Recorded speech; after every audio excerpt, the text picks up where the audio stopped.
Iyi nayo nushaka uyite business nk'izindi zose, yewe mu buryo bumwe cyangwa ubundi ishobora kuba ifite uburyo yihariye n'uburyo itanga inyungu bitandukanye n'uko indi business yose ishobora kungukira nyirayo. Icya mbere, iyi ni business igira inyungu abantu barenze 5, 10 cyangwa se 700, ishobora no kugirira inyungu igihugu cyose muri rusange.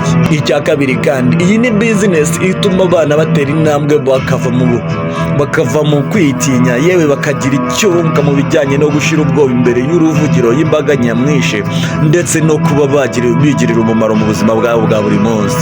Icya gatatu, iyi ni business nanone ishobora gutuma ibyara impano z'abana uburyo zibihinduramo uburyo zabatunga, maze bagatungwa n'impano zabo aho gutungwa n'ibindi kandi bafite impano zabatunga. Yitwa Moriox Kids. Iyi ni member cyangwa se ni timu y'abana batoya babyina bahujwe hamwe n'umugabo w'umu-entrepreneur afite intego yo kubakura ku muhanda maze akabahindurira ubuzima, icyari impano zabo zirebwa nabi kigahinduka ubuzima bwabo bwa buri munsi, yewe n'akazi kabo kabinjiriza amafaranga atari make, kakabishyurira amashuri ndetse kakanabaha ibindi byose bifuza mu buzima bwabo bwa buri munsi. Nizere ko bamaze gukora subscribe, share na comment ngo nze nkubwire byinshi kuri Moriox Kids ndetse na business zo guteza imbere abana bato. I'm the whole one present, ni mu kanya gato. Kimwe n'intego igihugu cyacu cy'u Rwanda gifite cyo kuzamura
akakwasohoka ukundi.